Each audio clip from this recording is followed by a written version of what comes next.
Thank you, sir. Okay, are you fine? I think we should stay with this community a little longer, um, because there are a lot of things that we really don't know per se that are not plain. And from Pastor Dele's comment post that you mentioned on Sunday, that those who helped you and those who did not help you, both of them are doing the will of God.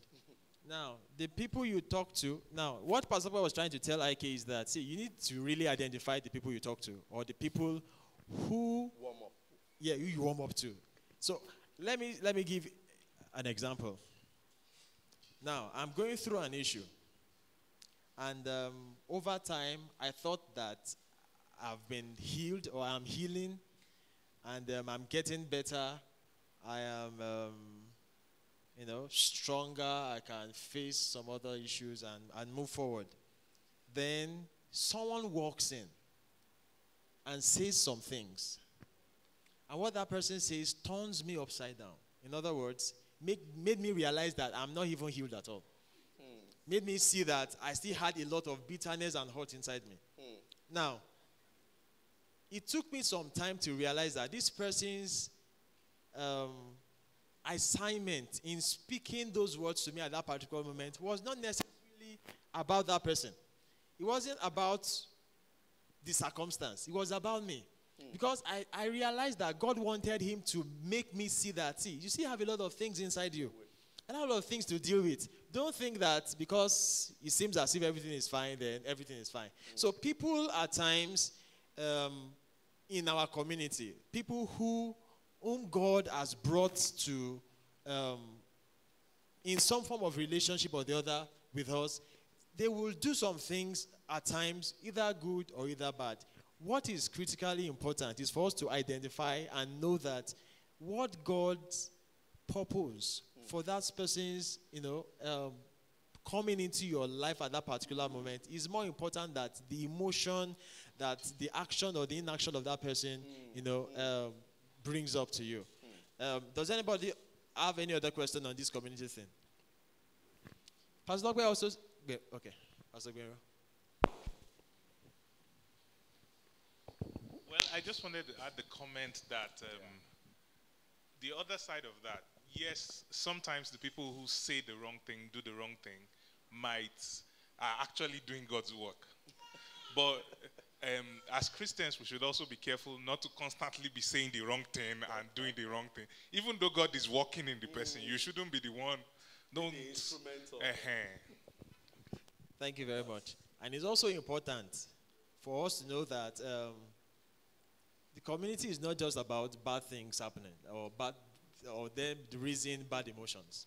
See, the truth is, I built a community around me, and I can testify that, see, if not for those people, sincerely, I will have gone not. That's just the truth. We need people. You cannot isolate that from who you are. You need people to, help you stand, help you run, help you see, even when you are incapable of seeing things clearly. So, relationships are really important. So, Fusion or... Okay, let's move forward. Sir. See, I still want to stay on this community for a while. This just allow me. You said solution and, achieve something. Even if you are this MDCU, you still need people to help you get some things done. The issue sometimes that I have is translating God's vision or God's given vision to other people, such that it can be easy for me to really walk within the community. I don't know if I'm expressing myself well. It might be difficult for someone to walk within the community, as Ike said. How would someone, haven't received a vision, haven't received, it's easier when we are talking and an idea comes up. And together we just forge forward. It's easier that way. Unlike me coming up with an idea and translating it to those who I feel that should be able to help me build that idea. how can someone be, put himself in a better position to translate such information or ideas to the community? Okay. Well, the first scripture that comes to mind is Habakkuk, write the vision, right? Make it plain and all that. It's very important. I think if you are the one that have received the vision, that has the vision given to you by God and all that. Now, these other people, I'm trying to understand your question. These other people are supposed to help you. Yes. Now, the real issue is that how do you make them to see the same thing that you received and all that? I would say that is where the work is. That is where the work is. Don't start working or doing anything until you have succeeded in letting them see what the vision is about. Now, in TBC, for instance, there's a reason why we close every service with what TBC is about. In the baptizing church, we're a generation. We remind ourselves constantly, and the new people that are coming, we want them to see what you have just witnessed in church today is as a result of this vision that God gave to us. Now, the first thing we have to do is to make the vision plain. Now, let me say this. I hope it's not too sensitive. When we took over, if you remember, Pastor Ife, one of the things we did as pastors was to sit around the vision and look at it critically. And then we looked at the baptizing church, the things we've been doing and all that, and we tried to realign everything we're doing, the mindset behind what we've been doing and all that, realign everything in line, with the vision. That was like about 2.5, more than 2 years ago and all that. Why? Because the first thing that had to be done is for everybody to agree that this is who we are. This is what we're about.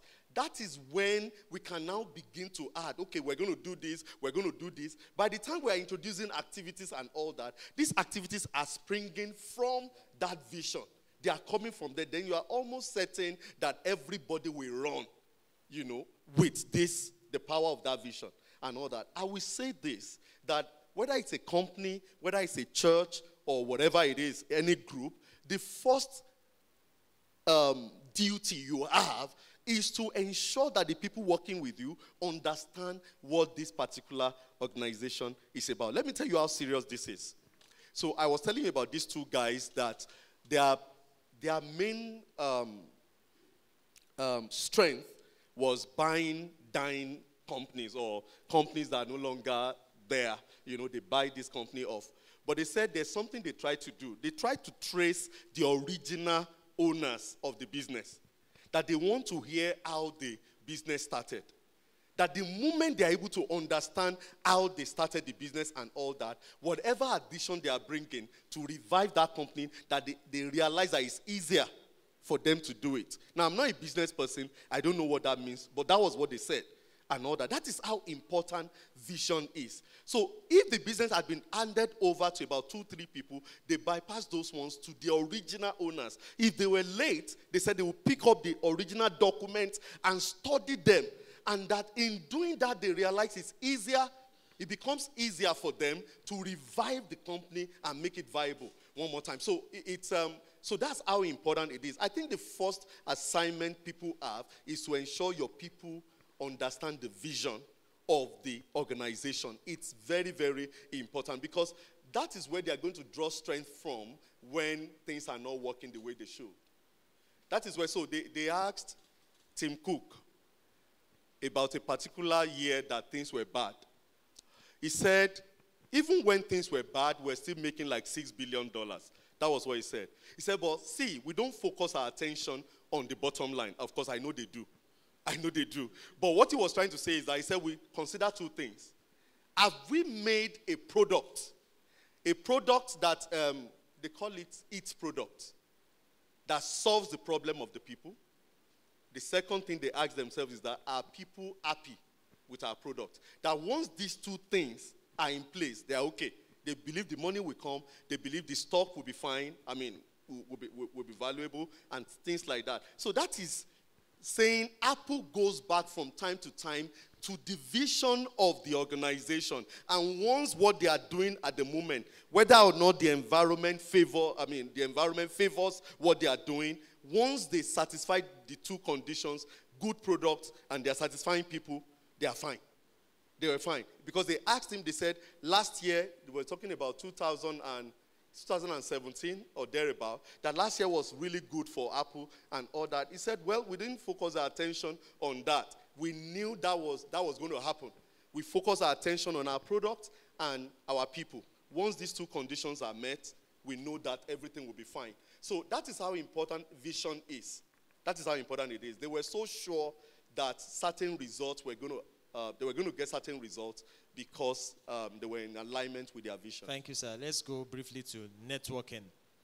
You made mention of how important it is for you to, keep good relationship with people. That you mentioned of when you came to Abuja, first thing that came to your mind, the people you knew, started calling them, called Pastor Benro. That's how you came to the Baptizing church.